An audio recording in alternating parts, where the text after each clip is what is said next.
Ayan, nahuli ko na lahat ng sangkap. Luto na yung sinigang. Ayan siya.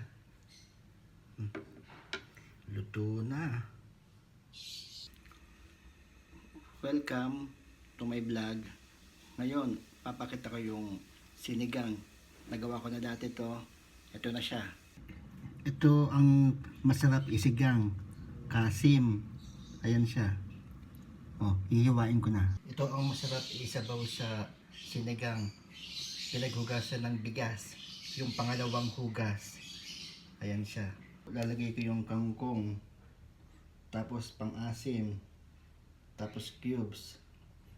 Ayan lang ang gulay ko eh.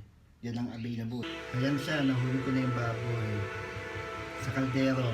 Tapos nalagyan ko ng kamatis. Ayan. Pinapakulaan ko na siya.